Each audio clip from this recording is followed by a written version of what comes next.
யார் சிறந்த மனிதன் என்று யோசித்து பார்த்தால் ஏதோ 6 அடியில் வாழ்ந்து 10 காரியங்கள் நல்ல காரியங்கள் செய்துவிட்டு வாழ்ந்து விட்டு மறைந்து போகிறவன் அல்ல. எல்லோருக்கும் கையளவு இதயம்தான், எல்லோருக்கும் 100 கிராம் மூளைதான், எல்லோரும் 6 அடி 5 அடியில் வாழ்ந்து மறைகிறவள் தான். அவனல்ல நல்லவன். சிறுபஞ்ச மூலம் சொல்லுகிறது. யார் மேலானவன்? புலம் வெட்டுகிறவன் மேலானவன், மரம் நடுகிறவன் மேலானவன், விளைநிலம் உருவாக்குகிறவன் மேலானவன், வாய்க்கால் வழிந்தோடுவதற்கு வழி அமைக்கிறவன் மேலானவன் என்று சிறுபஞ்ச மூலம் சொல்லுகிறது. தமிழ் சொல்லுகிறது. என்ன சொல்லுகிறது? எது பயனற்றது, எது பயனற்றது? அற வாழ்க்கையில் ஒரு மனிதன் வர வேண்டும் என்பதற்காக தமிழ் அன்றைக்கிருந்து அறிவுரையை சொல்லவில்லை, அறவுரையை சொல்லி அவனை தேற்றுகிறது, ஆற்றுப்படுத்துகிறது. எது பயனற்றது? அரும்பசிக்கு உதவாத அன்னம், ஆபத்துக்கு உதவாத பிள்ளை, விருந்தில்லாத வீடு, செல்வமில்லாத வாழ்க்கை, குணமில்லாத மனைவி, இது பயனற்றது என்று சொல்லுகிறது. யாரை எங்கு புகழ வேண்டும்? தமிழ் சொல்லுகிறது. நண்பனை அவன் இல்லாத இடத்தில் புகழ வேண்டும், ஆசிரியனை அவன் இருக்கும் இடத்தில் புகழ வேண்டும், மனைவியை மஞ்சத்தில் புகழ வேண்டும், மக்களை நெஞ்சத்தில் வைத்து புகழ வேண்டும். எங்கு புகழ வேண்டும், யாரை புகழ வேண்டும் என்று தமிழ் சொல்லுகிறது. 4 கோடி சம்பாதிக்க வேண்டும் என்று தமிழ் சொல்லுகிறது. 4 கோடி என்ன? மதியாதார் வாசல் மிதியாமல் இருப்பது 1 கோடி. அன்புடன் உபசரிக்காதவர் வீட்டில் உணவு உண்ணாமல் இருப்பது 1 கோடி.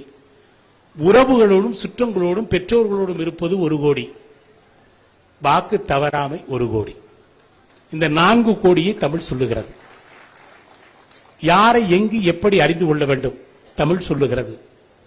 ஏணிப்படியில் ஏறுகிற போது நண்பனை அறிந்து கொள், ஏணிப்படியிலிருந்து கீழே இறங்குகிற போது மனைவியை அறிந்து கொள், குதிரையை வாங்குகிற பொழுது இளைஞனுடைய கண்ணோடு போய் வாங்கு, மனைவியை தேர்ந்தெடுக்கிற பொழுது ஒரு கிழவனுடைய பார்வையோடு தேர்ந்தெடுக்கிறது. தமிழ் எந்த காலத்தில் எப்பொழுதிருந்து ஒரு அறநெறியை இந்த சமூகத்திற்கு மிகச் சரியாக சொல்லி இருக்கிறது. பழமொழி என்று ஒன்று உண்டென்றால் தமிழினுடைய உயரத்தில் இருக்கிற பழமொழி உலகத்தில் எந்த மொழியிலும் இல்லை.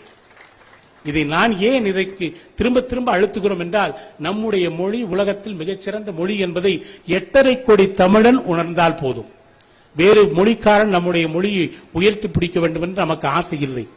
என்னுடைய ஆசையெல்லாம் ஒன்றுதான். கடைசி தமிழன் வரை தன்னுடைய காதுகளிலும் நாவிலும் தன்னுடைய தாய் தந்தையையும் தன்னுடைய உறவுகளோடும் தமிழில் பேசி வாழ வேண்டும் என்பதுதான் காரணம். தமிழ் என்பது வாழ்வாதாரம், அயல்மொழி என்பது வணிகாதாரம். இதை புரிந்து கொண்டாலே போதும். 10 வயதில் எல்லோரும் அறியாமையோடு இருப்போம், தவறில்லை.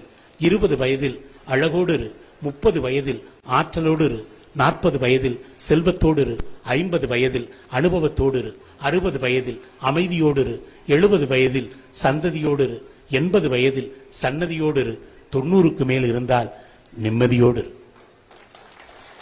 இந்த வாழ்க்கை சூத்திரத்தை சொல்வதும் தமிழ்தான்.